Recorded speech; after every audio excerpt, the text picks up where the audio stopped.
Hello friends, welcome back my YouTube channel solution bye Amit. आपका फिर से स्वागत है आपके अपने YouTube channel solution bye Amit में। तो आज का वीडियो बहुत ही ज़्यादा इम्पॉर्टेंट है। देखिए, आज का जो टॉपिक है हमारा वो है exit exam for pharmacy new student. तो जो फार्मेसी के न्यू स्टूडेंट हैं उनका एग्जिट एग्ज़ाम लागू कर दिया गया है आज से ही 26 फेब 2022 आज की डेट से स्टार्ट हो गया है। तो ये एग्ज़ाम जो है वो किन के लिए है, कौन स्टूडेंट दे सकते हैं, कौन इनसे बरी है, और अगर देना पड़ेगा तो इसकी पूरी डिटेल, कितने अटैम्प्ट हो सकते हैं, कैसे कैसे आपको तैयारी करनी है, सारी जो जानकारी है आपको इसी वीडियो में मिलेगी। तो आखिरी तक देखिएगा। तो चलिए स्टार्ट करते हैं बिना टाइम वेस्ट किए आज का टॉपिक।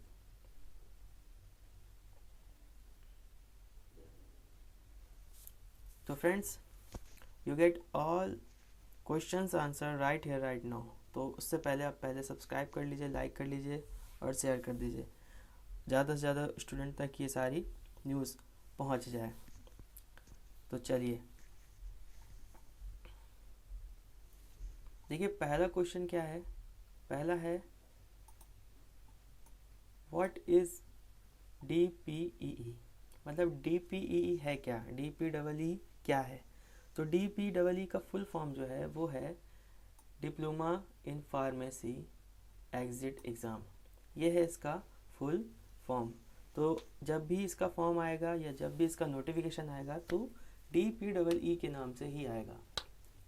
चलिए, सेकंड क्वेश्चन क्या था हमारा कि इसका बेनिफिट क्या है या इसका ऑब्जेक्टिव क्या है, ये क्यों करवाया जा रहा है।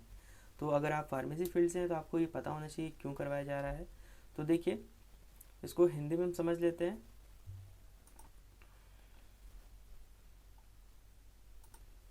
फार्मेसी एग्जिट एग्जामिनेशन यानी कि DPEE में डिप्लोमा का उद्देश्य ये सुनिश्चित करना है कि राज्य फार्मेसी काउंसिलिंग के साथ फार्मासिस्ट के रूप में पंजीकरण के लिए आवेदन करने वाले उम्मीदवार ने फार्मेसी शिक्षा प्राप्त की गई है और डिप्लोमा इन फार्मेसी यानी डी फार्मा पाठ्यक्रम में एक व्यापक व्यावहारिक परीक्षण कार्यक्रम प्रदान किया गया है। फार्मेसी अधिनियम 1948 की धारा 12 के तहत फार्मेसी काउंसिलिंग ऑफ इंडिया द्वारा अनुमोदित संस्थान में समय समय पर लागू होने वाले शिक्षा विनियम 1991 या विनियमों में और दवाओं के वितरण और फार्मेसी अभ्यास के अन्य क्षेत्र में मुख्य दक्षता हासिल की और अपने अनुशासन, सत्यनिष्ठ निर्णय, कौशल, ज्ञान और सीखने की खोज को सुदृढ़ करने के लिए, ताकि परीक्षा उत्तीर्ण करने के बाद ये एक पंजीकृत फार्मासिस्ट बनने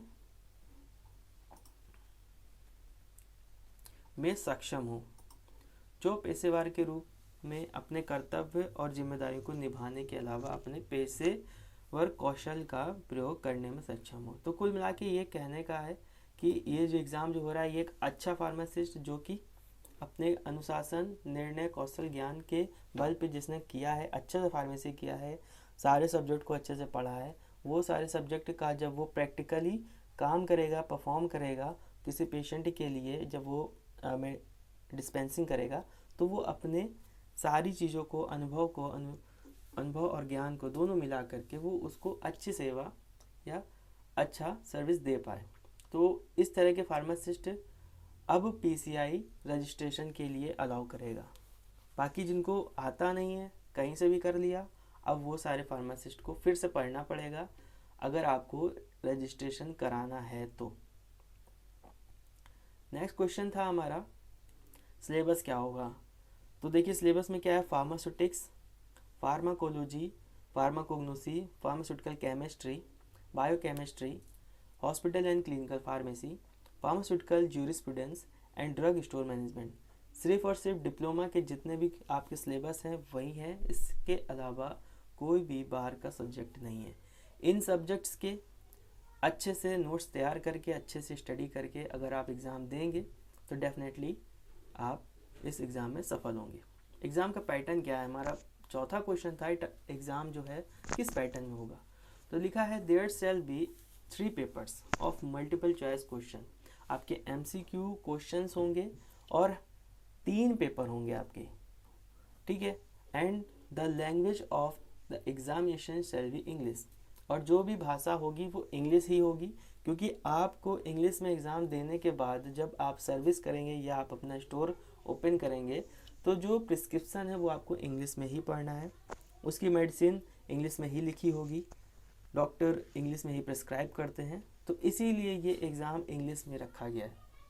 तो 3 पेपर देने हैं आपको, मल्टीपल चॉइस क्वेश्चन इंग्लिश में, ठीक है। टाइम ड्यूरेशन की बात कर ले अगर हम, नेक्स्ट क्वेश्चन था हमारा टाइम ड्यूरेशन का, तो the test of each paper shall be of 3 hours, यानी कि 3 घंटे एक पेपर को मिलेगा, 1 × 3, तो हर एक एग्ज़ाम के लिए आपको 3 घंटे, यानी कि 3 पेपर हैं और हर एक के लिए 3-3 मिलेगा, तो आपको 9 घंटे कुल मिला करके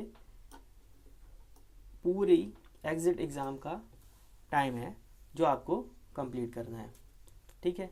तो इसका टाइम ड्यूरेशन, एक एग्ज़ाम को अटैम्प्ट करने में जो एक पेपर एक सेट होगा उसको 3 घंटे में सॉल्व करना है, MCQ है तो ईजिली हो सकता है, इसलिए इन्होंने 3 एग्ज़ाम 3 घंटे का, हर एक 3-3 घंटे के तीनों एग्ज़ाम कर दिए हैं। नेक्स्ट क्वेश्चन की तरफ बढ़ते हैं हम लोग, जो बहुत ही ज़्यादा इंपॉर्टेंट क्वेश्चन है। Eligibility for passing exam in first attempt, अगर आप इस एग्ज़ाम को पहले ही अटैम्प्ट में पास करना चाहते हैं तब क्या होगा, तो कैसे कर सकते हैं। एक उम्मीदवार को केवल तभी उत्तीर्ण घोषित किया जाएगा जब वह प्रत्येक पेपर में अलग से न्यूनतम 50% अंक प्राप्त करता है, यानी कि 3 एग्ज़ाम होंगे आपके, तीनों एग्ज़ाम में आपको 50-50% स्कोर करना है, तीनों का मिला करके 50% होना चाहिए और अलग से तीनों का भी ओवरऑल 50 और हर एक सेट का 50% होना है। एक उम्मीदवार को एक ही प्रयास में तीनों पेपर देने हैं, ऐसा नहीं है कि आपने जो फर्स्ट अटैम्प्ट में 2 को पेपर आपने क्लियर कर लिया है और फिर सेकेंड अटैम्प्ट में आप सोच रहे हैं तीसरा हम कर लें, तो ऐसा नहीं है। आप अगर कर रहे हैं तो एक ही अटैम्प्ट में तीनों पेपर को क्वालिफाई करना होगा।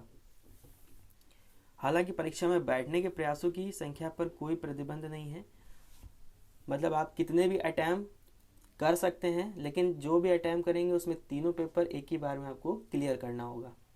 सफल उम्मीदवार को नामांकन के और अभ्यास के लिए पात्रता का प्रमाण पत्र जारी किया जाएगा, यानी जब आप इसमें पास हो जाएंगे तो आपको एक सर्टिफिकेट मिलेगा, ठीक है, जो कि रजिस्ट्रेशन के लिए मान्य होगा, जिसे फार्मासिस्ट के रूप में रजिस्ट्रेशन के लिए राज्य फार्मेसी परिषद के समक्ष प्रस्तुत किया जाएगा, ठीक है। तो जब आप ये एग्ज़ाम पास कर लेंगे 50% से, तब आपको अलाउ किया जाएगा एज ए फार्मासिस्ट।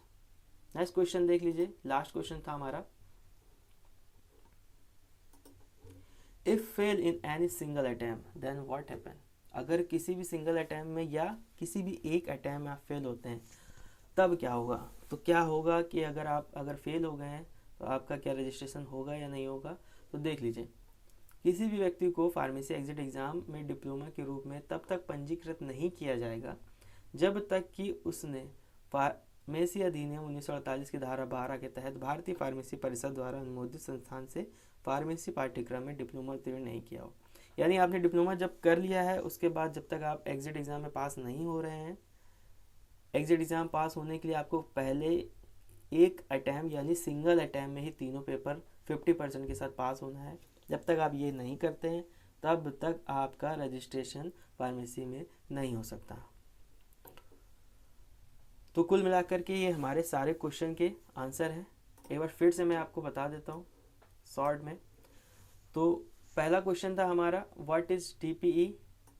तो DPE क्या था हमारा, diploma in pharmacy exit exam. इसका बेनिफिट क्या था, जो हमारे फार्मासिस्ट अच्छे जो अपना पढ़ के मेहनत से आते हैं, ठीक है, उनके लिए ही है। वही बेनिफिट होगा कि ये हमारे पढ़े लिखे फार्मासिस्ट ही आएंगे जो कि अपने ज्ञान और कौशल के हिसाब से आगे चल के, क्योंकि ये लाइफ सेविंग प्रोडक्ट्स हम बना रहे हैं और सर्व कर रहे हैं, किसी की लाइफ सेव कर रहे हैं, इसलिए ये बहुत ही ज़्यादा इम्पॉर्टेंट है।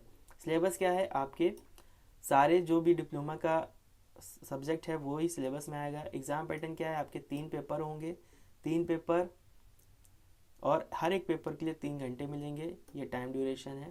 एलिजिबिलिटी क्या है, आपको एक ही बार में फर्स्ट अटैम्प्ट में पास करना है अगर, तो आपको एक ही अटैम्प्ट में तीनों पेपर निकालने होंगे। तीनों पेपर निकालने के बाद ऐसा नहीं कर सकते कि 2-1 में हो गया, 1-1 में हो गया, एक ही बार में आपको 3 पेपर निकालने होंगे, तब जाके आप रजिस्ट्रेशन के लिए एलिजिबल होंगे।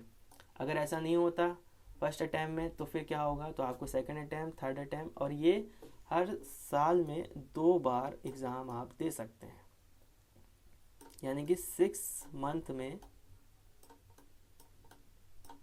आप एग्ज़ाम दे सकते हैं, एक साल में 2 बार दे सकते हैं। अगर आप पहला अटैम्प्ट नहीं क्लियर कर पाते हैं तो 6 मंथ के बाद फिर आपको मौका मिलेगा दूसरा एग्ज़ाम क्लियर करने के लिए।